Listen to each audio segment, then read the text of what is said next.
normally do this, I don't think, but I'd like for each one who is up here working for the county and working very hard for you, if they can just introduce themselves before we begin. Hi, I'm Leslie Hervey. I'm assistant to the clerk. Hi, I'm Jacqueline Paniotto, Clerk of the Board.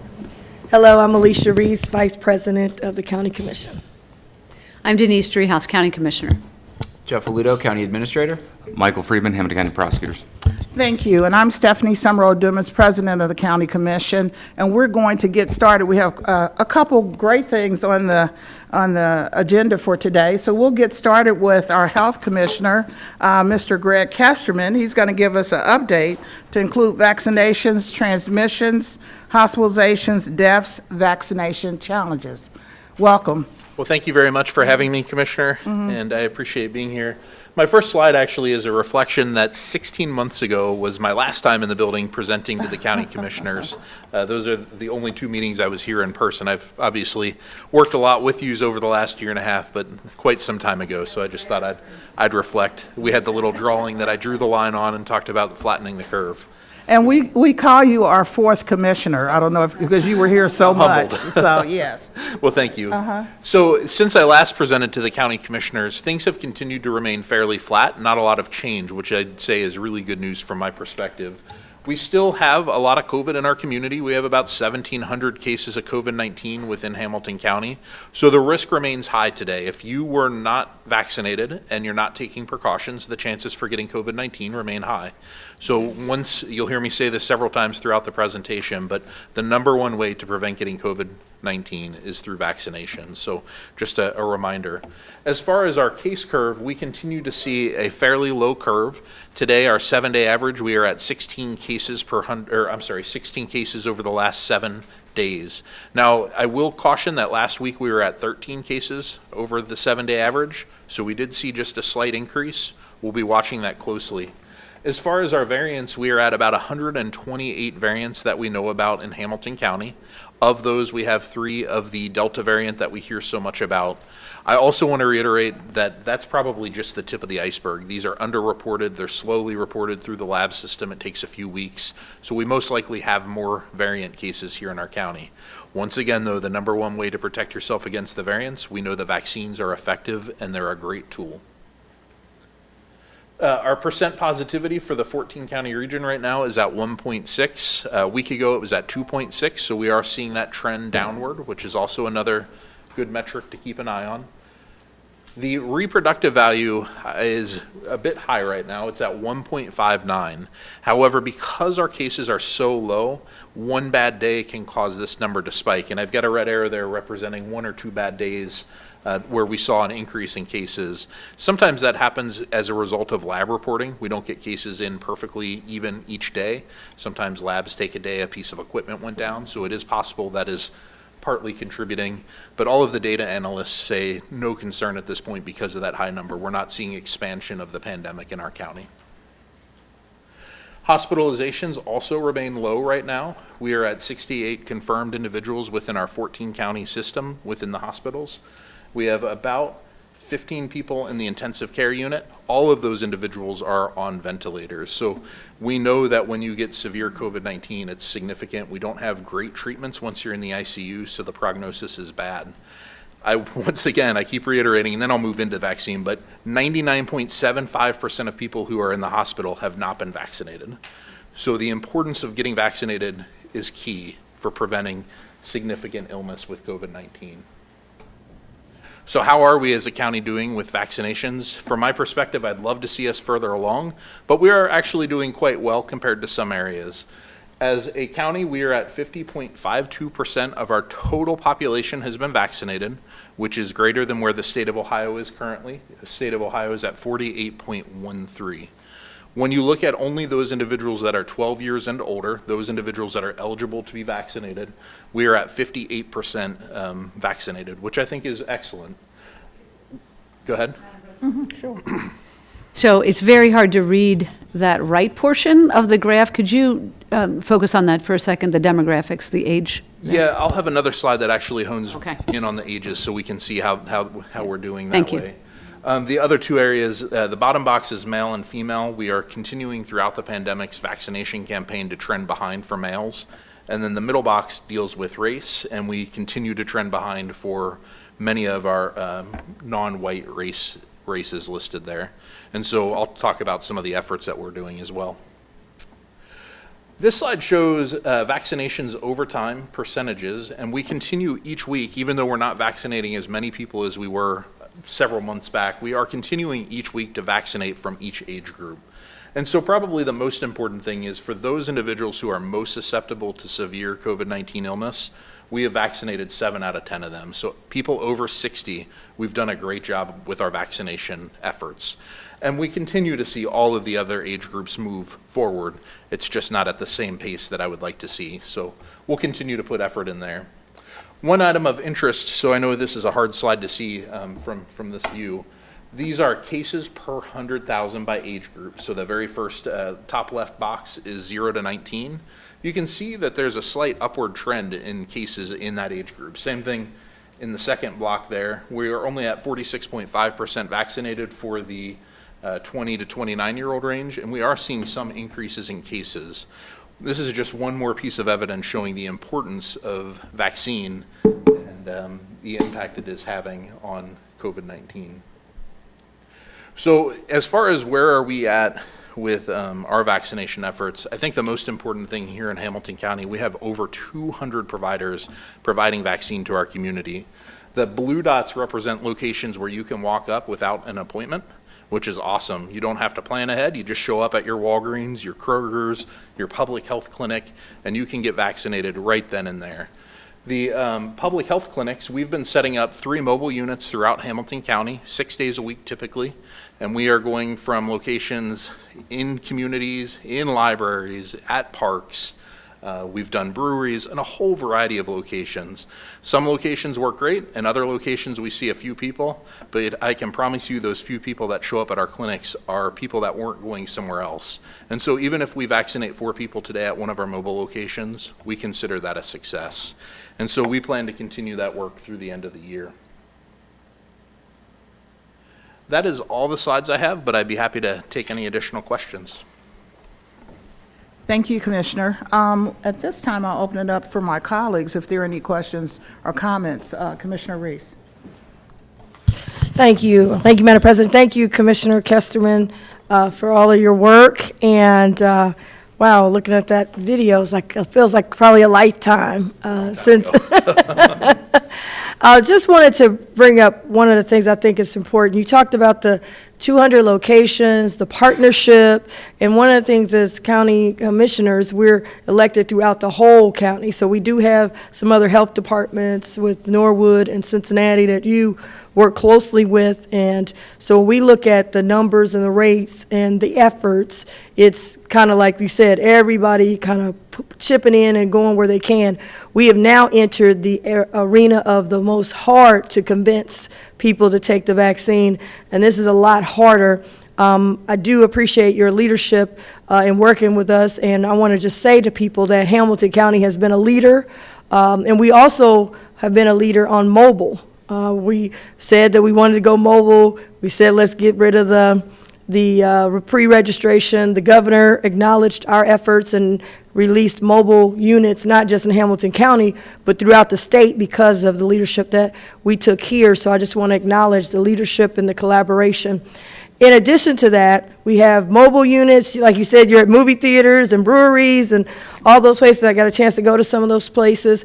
But we also have our 513 relief bus that's also, I just left Fay Apartments, our Villages of Rohill, and I want to thank you for your working together with that as well, where we bring in the mobile food market and the mobile unit and the economic resources. And you're absolutely right. Your team and other teams have to do a harder job of convincing people. And I just want to say that I was told last week with the 513 relief bus that a deputy sheriff who had COVID twice, but still was a little hesitant about taking the shot, and got on and took the shot on the 513 relief bus, and then others watched him and said, oh, I'm going to get the shot. So, those are the kinds of stories that people are sharing as well as yourself. And I just want to say, I know that this is a tougher group of people to infiltrate, to get, confidence up.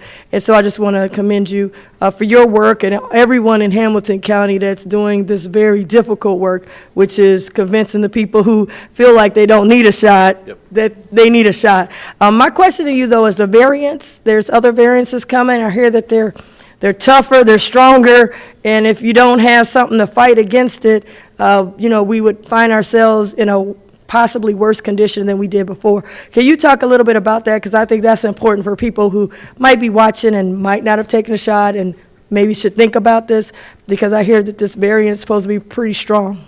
Sure. So there are actually several variants kind of circulating around. The one right now that's in the news is the Delta variant. We know that it does make people sick. We know that it spreads much easier than the original strain of COVID-19 that we're familiar with. And we know that the vaccine works. Most importantly, though, if we don't reach that herd immunity, then we will continue to see new variants pop up. If there's a large portion of the population that's not vaccinated, they're still able to get sick with COVID-19, and COVID-19 and the variants can continue to mutate. And so that's why this ground game where we're going from place to place and making those one-off connections and vaccinating 3 and 4 people at a time, that's why those are so important, because we just need to quickly get control of COVID-19 within our community so we can move on. Thank you, ma'am. Thank you. Commissioner Dreehouse. Thank you, Madam President. Thank you, Commissioner, for being here and giving us your update. So there are some national trends that talk about the ages of people that are getting COVID right now. And the age has gone down because so many of the older population have gotten vaccinated, as you point out. And that's why I was so interested in those age demographics. And so in Hamilton County, I saw that kind of the pop-up with some of those younger folks. And so what is the strategy to try to get the younger set vaccinated, knowing that they're the ones that are getting COVID right now? It continues to be a multi-prong approach. We continue to work with our schools. We know schools are about ready to start back up, and that can be a motivator for folks to get vaccinated before school starts up. We also know for many parents with kids who are in sports, preventing that child from becoming quarantined is an important motivator. And so we're trying to make sure that we're using some of those systems that are already in place to get folks vaccinated. Interestingly, when we show up at breweries, often we're seeing 20 to 30 people at our mobile clinic, which is right now a good day. So we're trying to repeat some of those locations where we're finding the bigger crowds and making sure that we're at other locations where we think we might be successful with that younger population. Yeah, because as you point out, and I'm just going to reiterate what Commissioner Reese said, that, these variants, so far, our vaccines are good against the variants, but there may come a time when, if this continues, for, a long period of time, those variants are variants that we might not be protected against. And so not only are the people that aren't vaccinated at risk, all the rest of us then become at risk, whether we've gotten vaccinated or not. And so that's, I think, this broader question or concern that we, I think, need to reiterate to folks. It's not just about individual choice anymore. Really, it never has been. It's about the common good and keeping everybody safe. We're in this together. Yeah, that's right. We're in this together. All right. Thank you. Thank you. I Absolutely. appreciate it. Thank you. Once again, I reiterate what my colleagues have said. You're just doing a great job. Your staff is just awesome in being creative and partnering and collaborating. Just a question about, you said more females are getting the vaccine than males. Does that hold true for the younger ones also that are getting? Yeah, from the data that I've looked at, it's across the age spectrum. We're just seeing, generally speaking, a higher percentage of females getting vaccinated. Okay, very good. And you want to talk about what we have on? So I've passed out, all the commissioners received a pin that says I'm vaccinated. And any chance we have to promote the vaccine and getting vaccinated, I think is important. And so I've been wearing mine proudly, and just want to reiterate that get vaccinated if you haven't done so. It's easy, it doesn't hurt, and it helps us get through this pandemic. Thank you. And so lastly, what I would like to say is, and we're all saying it's not over. And so we're kind of confused on what we should do. Should we wear a mask in this situation or that situation? If there's a question about it, just carry an extra one with you. And if right. you feel uncomfortable, just put it on. And some are still wearing, others are not. So we need to be diligent in what we do, where we go, and what we say. So continue to encourage, and of course, everybody has free will, but to encourage the vaccination. So thank you so much for your report. Thank you very much. We'll be looking forward to seeing you again. Sounds good. Okay, very good. Okay, we'll move to our second item on the agenda, MSD Recent Storms and Response Update. Our Director of MSD, Diana Christie, welcome. Thank you, Commissioner President, and everyone for having me today. Let's see. I did bring just a few slides, but I had shared last week, I believe, hopefully it was passed to you commissioners, a memorandum that summarized the storm and MSD's response. So this is dating back to June 30th and July 1st. So what I'm going to do is really just walk through what we previously shared in terms of the response and, just generally what we saw in this event. So this is just going to talk through a few of the points that you already have in your memorandum. So just to begin, this was what we would consider a more extreme storm event. Really, as you all know, the last 48 hours we've had some weather patterns. I've heard thunder, lightning, a lot of rain, but it has not resulted in a number of calls to MSD's sewer backup hotline. Hopefully most of you have also seen that. We haven't seen a lot of street flooding or other impacts generally. So what was different about this storm? I'm going to get into that, but just as an overview, it did last for about 24 hours. We had multiple intervals of downpours, of really heavy downpours. So essentially what we measured was 2 large peaks within that 24-hour period, and that does have a significant impact. So as it continued, we had flash flooding widespread throughout the district, and that, of course, inundated our sewer system, our stormwater system, resulted in sewer backups, combined sewer overflows, and just generalized street flooding. So as you all know, MSD has a sewer backup response program. We do always encourage, and prior to an event and during an event, we try to get the information about reporting to our hotline, which is open 24/7, or online if you have water in your basement, whether you know or not if it's a sewer backup. We want people to call because we can get out there and we can investigate. So in an event like this, the call volume really started increasing pretty quickly on June 30th, in the evening of June 30th and into the morning hours of July 1st. So those calls and those online reports are coming in. We typically have a staff of about 5 dispatchers that are taking those calls. So when you get into 100, 200 calls, we cannot keep up with that volume, so we turn it over to our contracted call center, which is Live Reps. So we turned that over on the evening of June 30th to continue to take those calls. Every call is logged and assigned a work order immediately, and then we assign our field crews to investigate those reports.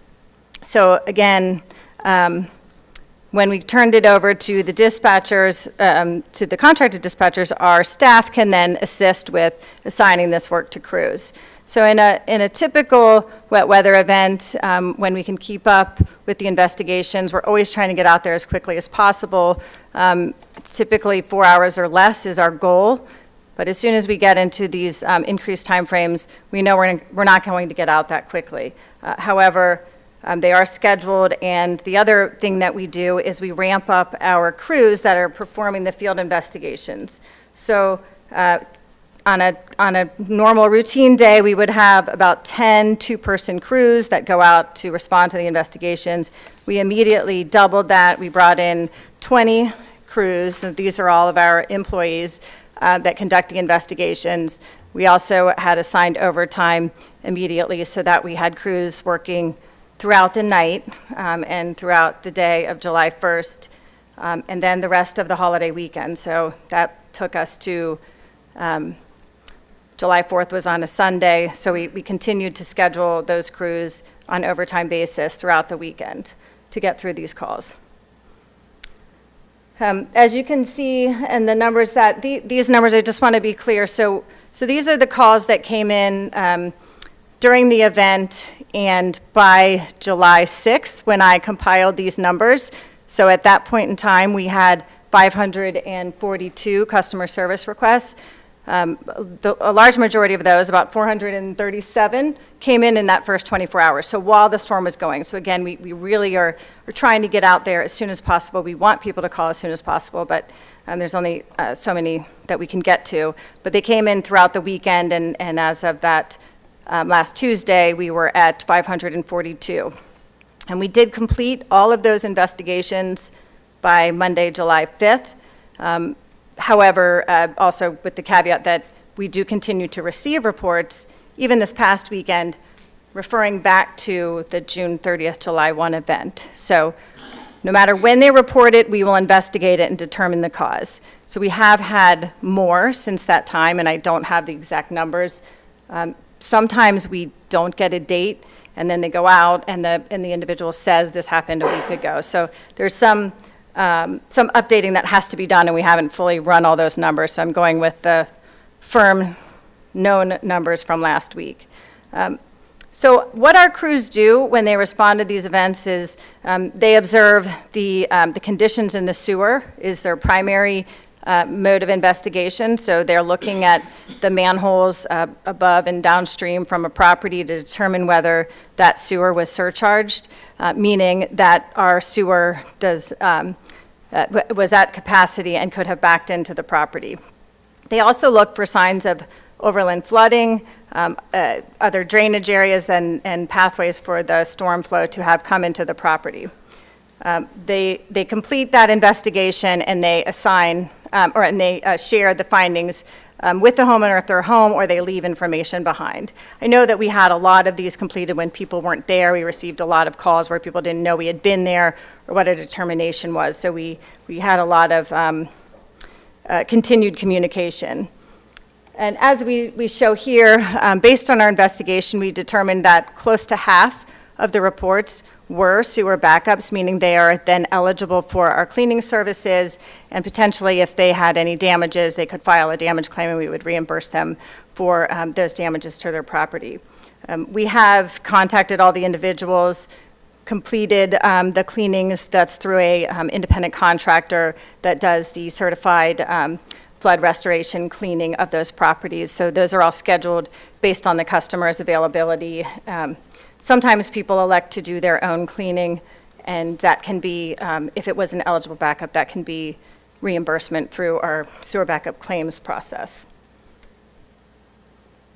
So I really, you all have a printout of this, but I think it's a little bit better to see here. So I wanted to just, again, dig in a little bit and explain what we saw here in this storm and why we had so many sewer backups. And also just, again, the widespread flooding. So this is a map of our rainfall recurrence data. And of course, this is the MSD service area, generally speaking, the Hamilton County boundaries. And this is where we get into these numbers that everyone just really loves to hate, I think. But this is the industry standard and how we measure rainfall and how we measure these storms. This is not just based on how much rain fell. So if you have a rain gauge and it says you got 2 inches of rain, that doesn't equate to a particular size of storm. It has to do with both the amount of rain and the intensity, meaning how quickly it fell. It also does have to do with the fact that in this storm, in this event, we had 2 peaks, so 2 large peaks of heavy rainfall that measured at high levels. So what you're seeing here, and the squares are just the geographical areas, I believe they're square kilometers, but you can see that in particular locations, we measured a 100-year storm, whereas in other locations, we measured, a more typical 1 year or less storm. And what we are working on is showing the correlation of this with the the sewer backups that we with the reports that we determined to be eligible sewer backups. I think most apparent to me, what I can see is that you have a pretty significant storm in our east side neighborhoods where we know we had a large occurrence of both backups and overland flooding, and that's Hyde Park, Oakley, Norwood, a lot of the areas that we received a large call volume from that we don't always receive a large call volume from. And of course, you can see the really significant storm data up in the north central area. Some of that area, though, has newer infrastructure and separated sewers, so we don't necessarily see as big of an impact as we do in our older portions of the city. And then right there in the middle is Wyoming and Hartwell, the lower center heavy pink and purple colors where you saw the 50 and 100-year intervals. Another way to think about what a 50-year storm or a 100-year storm means, and again, as you can see, the whole region didn't have a 100-year storm. It's just very localized places. But another way to think about it is, in a typical year, you have a 1% chance of having a 100-year storm in a particular location. So it's not, we of course all say, how could we have these every year? When we know that our weather is changing, but also if you think of it more that way, or in a typical year, there's a 2% chance of a 50-year storm. I think that might translate to better understanding for people. So I think the other point I wanted to make, which was shared in the report previously, is that, again, in a storm event like this, we received a higher number of calls, but we also determined that a much higher volume of those calls were sewer backups eligible for our program. So clearly, our infrastructure is incapable of managing this type of wet weather, both our sewer infrastructure and our storm infrastructure. And when you get this level of storm, we do have impacts. And we saw, it was about 244 of the 542, or a little under 50%, whereas on average, MSD, we get close to 4,000 calls if you look at the last 5 years, a year. And on average, only about 10% of those calls are sewer backups, are determined to be backups caused by a lack of capacity in MSD sewer. A lot of the times, those are problems in the individual's building sewer lateral, where they have a blockage, or it's just solely overland flooding. So in an event like this, we're getting more calls, we're also getting more determined, confirmed sewer backups. And that really is a sign of, this is the kind of intensity and rainfall that our systems are just not designed to handle. Not only MSD's systems, but the stormwater infrastructure, the roads, and really just our built infrastructure across the entire region. And I guess as a final note, of course, what can be done about this, I think I just wanted to remind everyone we do have a sewer backup prevention program. Folks that are eligible for that will be contacted by MSD, and we will discuss whether there is a private or a solution for that property, which is typically a backflow prevention device. As we've discussed on other occasions, though, those sewer backup prevention devices are not a solution to the problem or to a neighborhood. They are a single solution for a home, and we really, need to look at solutions on a broader scale and looking really at regionally at what needs to be done and how we can address these issues going forward as we continue to see increased rainfall and increased storms. So I think that's it for my update, and I'm happy to answer any questions. Thank you so much, Diana. I have a couple comments and one question. I'll open it up to my colleagues first. So, Vice President Reese, you have any questions or comments? Thank you, Madam President. I just want to make sure clarity. This presentation, is this the one that, okay, did we get this or we just got this? I shared that, obviously, as you can see, it was a memo to the city manager last week, and I shared it just with some of the staff, and I you may not have received it until I brought it today. Commissioners, it went out to the board, I think, on July the 6th. Okay. Okay, okay. I do have a couple questions, and first of all, you have a very tough job. I want to acknowledge that. But I also want to acknowledge that a lot of our residents have a very tough job, and all of us are like this. My basement is flooded, and and I know in the midst of the county commission or meetings that we go in, whether it's city council, county commission, we say, oh, we got back as quick as we can, we did. But when you're have a basement that's backed up and mess everywhere, I mean, this is your castle, this is your home. So people are saying, hey, we need to get something accomplished. And I know that MSD is a complicated situation, but every week, I mean, even today, we're going to have a executive session on MSD. I'm tired of it because I keep getting these calls from people who are not happy with what we're doing as terms of customer service. So I wanted to just take a step back because I got an email saying that due to COVID, we're not sending people out anymore. We're just saying you don't qualify. Can you walk us through that? Because when I got the email, I was not very happy to see that. And that was the tone of the email. I said, wow, if this goes out to the customer, I wouldn't be happy at all. And so could you walk us through that? Are people working, going out to see this stuff? It's kind of like your gas and electric bill. Your electric goes out, all of a sudden nobody can help you. We got crews working, and then when your bill is due, they can hit you with a button and don't even have to come out, and in 20 seconds your lights are out. So it kind of seems like that kind of situation. We've got people who are saying, when can we get some service? So can you talk about people not going out anymore, and how are we making determinations without people going and investigating? Yes, and yeah, I'm happy to clarify that because there certainly is some confusion. So our field investigators respond to every single property that reports a backup. They respond to that location. They do go to the door. We did modify our investigation protocol during COVID to not enter the buildings or to not enter the properties. And that really, just on July 1st, when we modified a lot of other procedures, we did decide that we could start going back into properties. Of course, we need the owner's permission, and our employees will wear a mask as required by the property owner.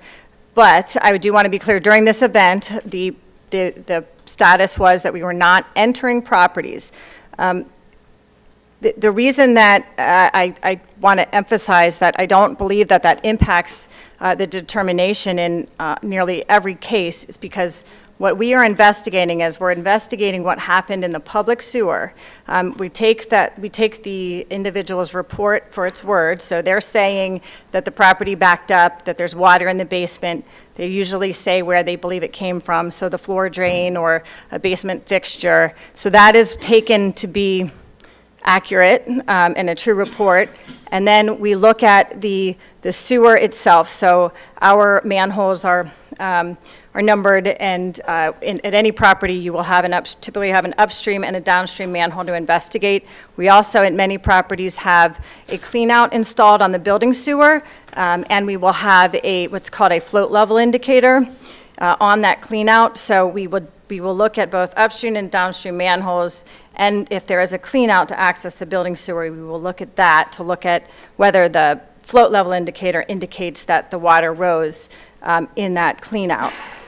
So the upstream and downstream manholes also can have float level indicators or other sensors on them so that we know how much the water rose. If there's nothing in there to tell us, there are visual signs of surcharge. So these manholes, oftentimes they're old brick manholes, and you will see debris. Debris meaning either some kind of silt or storm debris, or you will also see toilet paper or other waste that comes from the sewage. So the visual observation and the determination, again, is not based on the damage that was caused inside the property. It is based on the assessment of the capacity of our sewer system and/or a blockage in our system or in the private property. We are, though, again, we're resuming that investigation indoors with the property owner's permission, as always, to complete the investigation. But, in my view, and as our reports have indicated, the individuals are telling us where it came from and what happened, and we are taking that to be an accurate description of what we would have seen if we had gone inside anyway. Madam President, I want to follow up. So I appreciate that. I'm just trying to understand this. I'm not an expert in that arena, so I'm coming from the side of the taxpayer. So if I'm paying, whatever our rate is, they're paying their rates, and it includes that if I have a situation, someone who has expertise will come out. How do you're going by what the customer writes? I mean, a lot of times we don't know. I see all this mess in my basement. It rained really, really hard. I'm trying to get somebody out here, and we're saying now that it's kind of a self-serve type of operation now. The customer writes it out, and then you look at what they said versus sending experts who are on payroll to go out there to make sure. Because sometimes a person just really doesn't know. I mean, it's just like, hey, I got all this water, and, they just don't know. So I'm just trying to understand that, because I'll be honest with you, I wouldn't support it. We're, every week since I've been here, almost every month at least, it's more money for MSD, we need this. I don't want to do another dime until I know that we've got a good operation there. I think an expert would come out. I got a plumbing problem, I need a plumber. I may get it wrong. So what made you think that the customer is the expert? Well, let me clarify again. The determination as to whether or not the backup, meaning there was water in the home, we're trying to determine whether or not it was a result of a lack of capacity or some other failure in the public sewer, or was it either stormwater that entered the property or a blockage in the private building sewer. There is nothing inside that building that will answer that question for us. Our experts are trained to go out there and look at the condition. There's elevation data that we have about the public sewer, which is in the public right-of-way. It's either in the street or sometimes on the property, but there's public access points that we evaluate what happened in the public sewer to determine whether or not you have water in your basement. Is that eligible for MSD services? There are many, many instances where what happened to cause water in your home is not related to MSD's sewer, either capacity or an obstruction. So I will disagree with that assessment wholeheartedly. Our folks are completing the investigation. They are professionally trained. They know what to look for.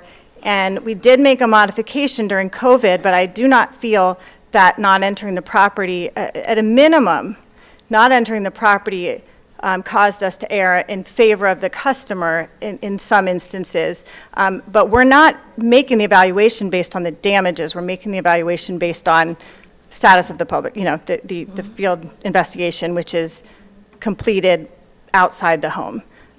So we are going back to our entering properties. Okay. It adds to that investigation. We can take additional pictures. Typically what that supports, though, is a claim later regarding damages. It really doesn't have any impact on the determination of the sewer backup or not. It really is more, we have an indication that when a claimant later files a claim for damages, whether that correlates to what happened on that event or not. Got you. And in your report, you said out of the 244 so far, 52 have been cleaned. 146 are waiting to be assigned. Is that the cleaning status you gave us? Yeah, that was our status again last week. So at this point in time, we have completed, I'd say, closer to 90% of those, and they've all been contacted by MSD, and the scheduling is typically based on the customer's availability. So we have a number of contracted cleaning companies, so we can keep up with that volume. It's really more about the scheduling with the homeowner at that point. Okay. Thank you, Madam President. I may have some additional questions to listen to what you all have to say. Okay. Thank you. Thank you. Commissioner Dreehouse. Thank you, Madam President. Thank you, Diana, for being here. I think we all got plenty of emails related to this storm event, and it's really helpful to get an update as to what the status is. When you talked about the map, and that some of the map relates to rainfall, not complaints or calls for service, and you said that some of those northern communities have separated sewer and stormwater, which is what we're trying to accomplish in the end with the consent decree. Is there an overlay map that you have where you can identify this, where the storm was the heaviest, and the calls, and draw that comparative where the separated sewer and stormwater, you didn't see the kind of backups that you did in the combined system? Do you have something like that? I really wanted to have that for today, but it is I wish in the you had. works. So we do have a much more sophisticated system through our GIS, and our IT folks plot the data. So over the last 2 years or so, we have maps now. So when we have the 240 confirmed, we also actually know whether they've occurred and kind of correlate it to the size of the storm event. So it makes a difference. Did they back up in a 50-year storm, or was it a 1-year storm, right? Because that's when we should have capacity. But even just a simple overlay, I did not have that data completed, that mapping completed for today's update, but we're working on it. And Could you get it to us when you have it? Because I think it Yes. would be really interesting as we work our way through the consent decree and try to separate these systems, get some acknowledgement that, oh yeah, these separated systems are doing what they're supposed to do, as opposed to where we have these combined systems that we still need to separate. Yeah, yes, and can I just also add, though, on that point, I think this is another thing, and probably a discussion for another day, but our consent decree and the work that we're doing under the Wet Weather Improvement Program that was approved by the regulators does not, the end game is not separated sewers in the entire district and in these areas that are combined. Those projects really are designed to address the combined sewer overflows, in various ways. Some of it's separation, but there is no current plan to separate and to build storm infrastructure in all of these neighborhoods. And so, that is a whole nother discussion. Perhaps it's what's needed, but that is not part of our current Wet Weather Improvement Program. Let me rephrase my question then and say, well, we have separated some of them. Yes. We just saw that at Lick Run, so that's a clear indication that we're doing that. However, let me rephrase and say where we've done work to respond to the needs in these communities related to sewage and stormwater, whether it's separated or not, we've taken some action. I'd like to see an overlay to see what the effect of that is, because, as has been pointed out, these are ratepayer dollars, and it would be nice to see the evidence, and I'm sure you've got it, in some of these newer communities that started out as separate, and then some of these older communities where we've done the work. I was going to ask you one other thing, and now I've lost it. I know.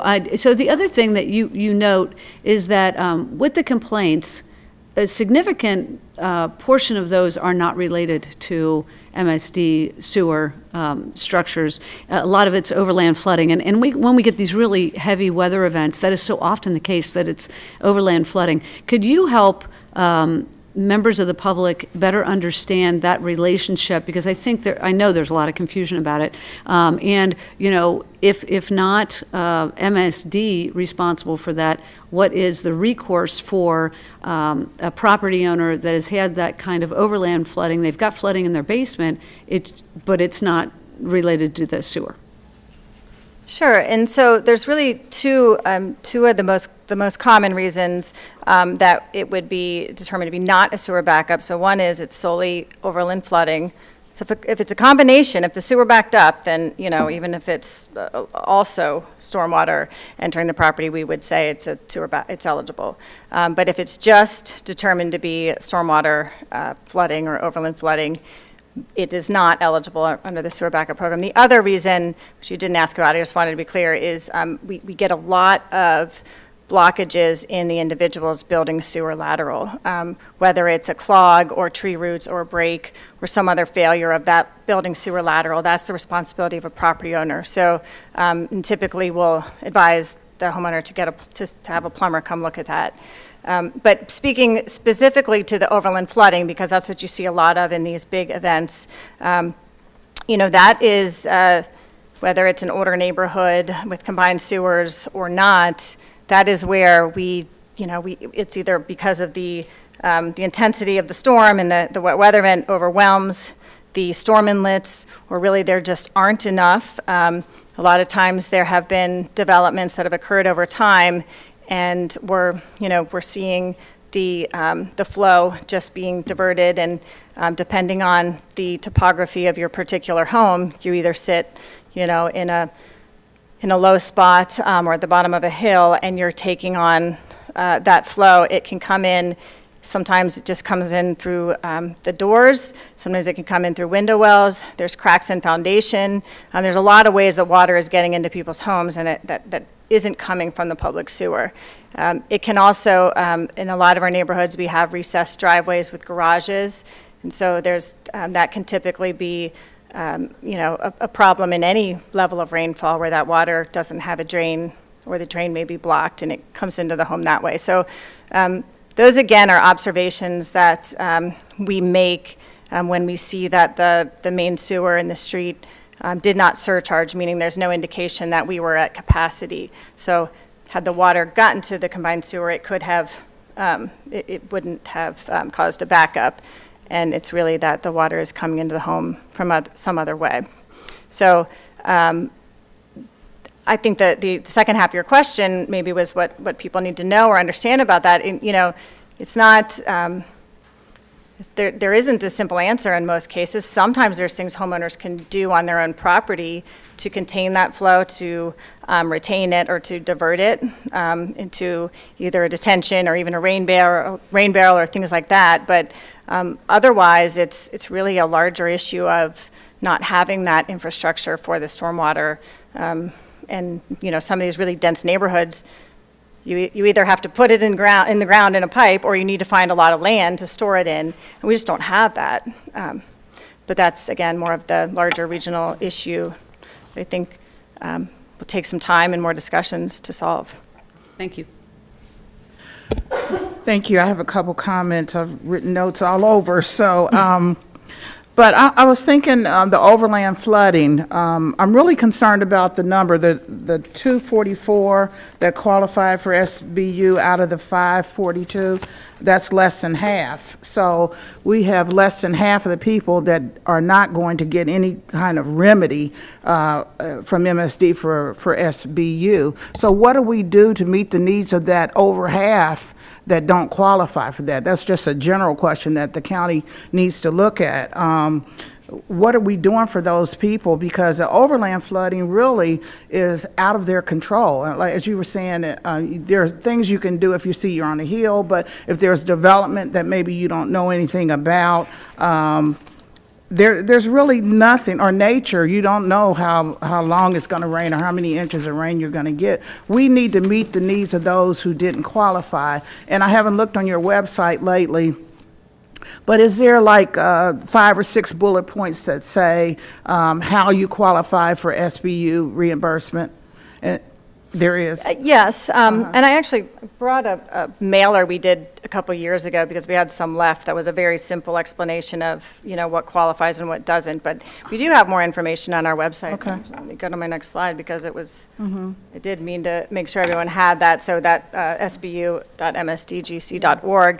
There's a lot of good information on there about qualifying, but yeah, to your point, it's not. If it's not, then what, right? Okay. And so our effort as a county was to try to remedy that SBU problem. But as you look at the guidelines, and I'll look back at it, is there something that needs to be refined, revised, or added on so more people can qualify, which means more money is going to go into that program? But I'm just concerned about that number, and so many that are still suffering that don't qualify. And then just finally, I guess the MSD system is such an antiquated system, and so when Commissioner Dreehouse was asking for an overlay or a map of where things are working better, I probably could draw the map if you gave me a list of the ones that we've separated sewers or whatever. So we know that technique or that strategy works very well, but can we afford it? This MSD system has been here for many hundreds of years, and so how do we resolve this issue the best way and the most cost-efficient way? I just don't, I mean, we're doing what we can do through the decree, and we're doing the best we can, but we need to look at how more people can qualify if they don't qualify for the SBU. And then we just need to put our money where our mouths are. And I talked to a lady before this started about how her basement is flooding and she has rodents in there right now. And but she, I'm not going to be specific. I don't know if she qualified for SBU or not. But there's got to be some partial remedy, some partial reimbursement for some of those people. So I'll leave it at that. It looks like Commissioner Reese, did you have something else you wanted to add? Yes, thank you, Madam President. Thank you, and Commissioner Dreehouse. Certainly, all the points that you all brought up is very important as well. And I just wanted to, sometimes we look at a lot of things. All of us, we're out in the community and so forth. So the constituents, we're seeing them face to face, especially now COVID's gone, and we've got to start kind of putting the faces on these statistics. A lot of times we have a presentation and it's just, well, it's not that many, it's not this many or that many. But, each person is a family, and we're getting these emails.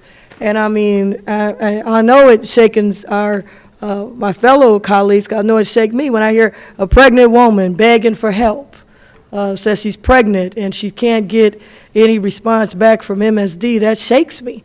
When another woman says she's disabled, she's here today, you can talk to her, you should talk to her before you leave. They don't have to call a 1-800 number or 352-4900, who's over in Evanston and the back is going down and she's trying, the back of her yard, it keeps going down. Here's some of those things, and I'm looking for someone that can be creative and say, I'm gonna put somebody on it and see, maybe you don't apply for this, maybe we got something over here for you. Maybe you can go this way. People are just looking, and that's what we're doing now with COVID relief. Our theme for our board has been relief and recovery. We're out putting money toward relief to help people. We're trying to help people bounce back after, COVID. Maybe the one variant is gone, but the economic variant is still there. So people don't have this extra money to, they're trying to hold on to their homes, and then we're trying to help reduce taxes, do what we can to help people hold on to their homes. So, yeah, maybe the SBU prevention program, I'm reading your last paragraph. You said it might not be sufficient solution to the flooding and sewer backups. I've asked the administrator, and I'm going to say this to my colleagues out loud, and I'm sure all of us are working on, I'm looking at, can we get a basement fund? Something like PwC does when they go out and they help you with everything else, but maybe they don't help you with the basement. Maybe it's a preventative program. Now, we won't be able to help everybody, just like PwC doesn't help everybody, but we put $10 million into going out to senior homes, senior citizens' homes, and helping them. Maybe there's something there. I think our president, Madam President, what you were indicating is, hey, give us some creative ways so that we have something that we can look at. And while we have some recovery dollars, maybe we can creatively do something. But we need the experts to tell us how to do it. But we just can't throw our hands up. I mean, people are losing. This is where they live. And if we all put ourselves in everyone's shoes, because I know when my basement went down, I mean, I can't even say on camera what I was feeling at the house, because I said, oh my God, we got to get this, together. And I wanted to call someone to give me at least some help or somewhere to go. So that's what I wanted to talk about, is maybe we look at some creative ways. And, we have people, like I said, Shannon Bors, she's screaming out saying $70,000 worth is going to cost her. Where can I go? And then Jean Hall, who's here today, maybe after we get done, you can huddle and have someone get in touch with her. So anyway, that's my only thing that I have for today, but I think this is something that we definitely need to continue to work on, as Madam President just indicated. Thank you. And just lastly, Diana, historically, when you look at the number of complaints that have come in for SBU and how many qualify, the percentage that actually qualify, can you take a historical perspective, not now, and just let me know of the ones that come in, how many, what percentage actually qualify? That would be very helpful. And I thought it was good on the summary that you had. It says, the last paragraph, MSD is studying new and innovative solutions to manage the significant challenges of the more frequent and intense storm events under an SBU pilot program funded by Hamilton County Commissioners in 2021. So we'll have updates on that pilot program also.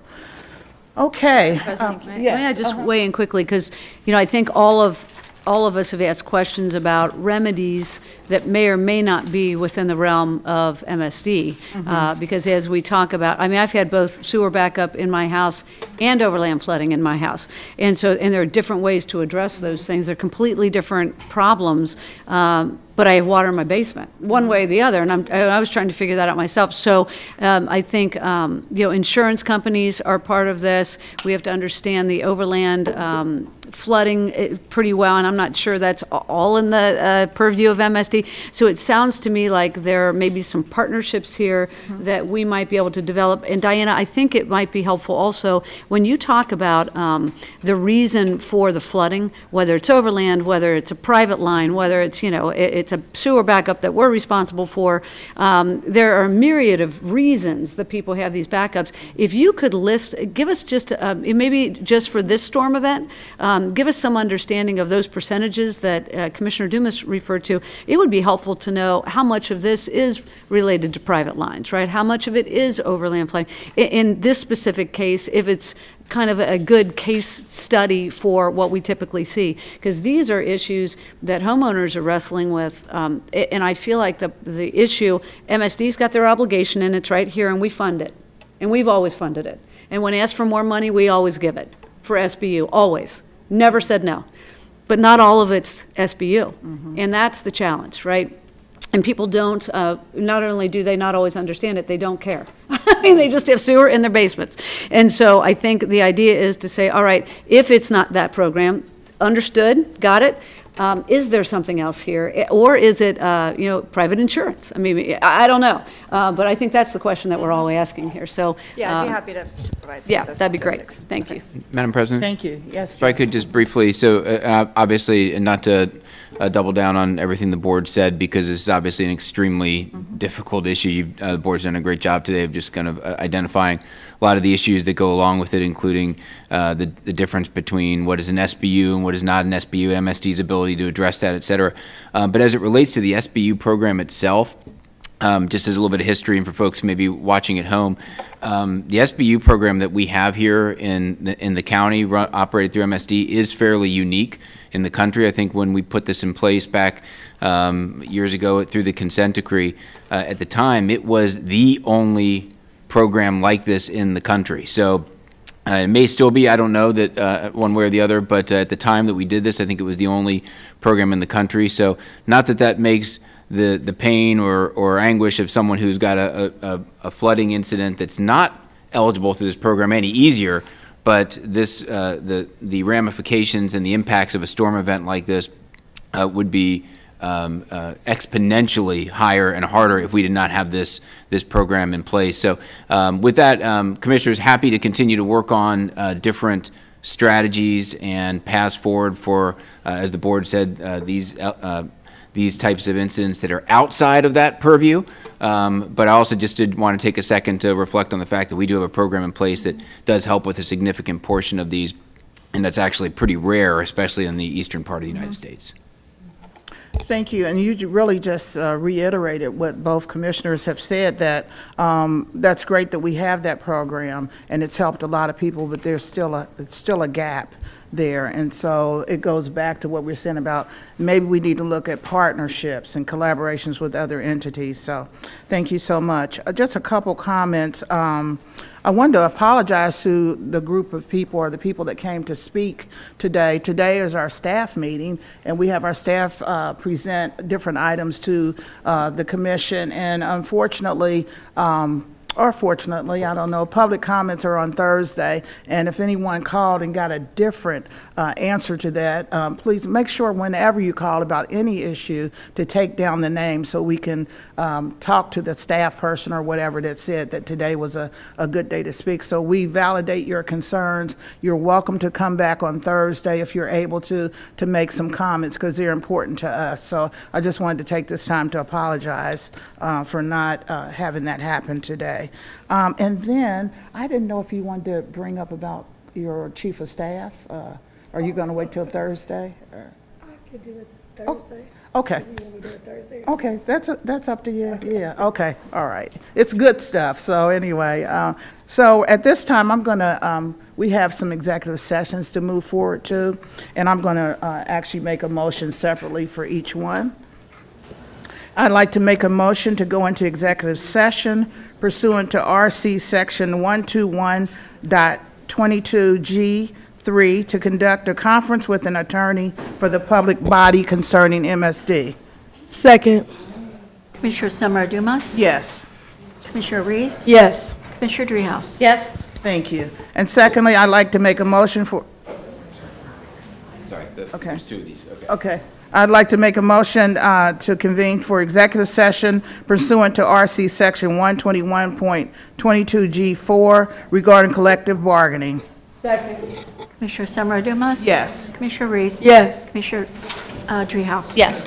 thank you.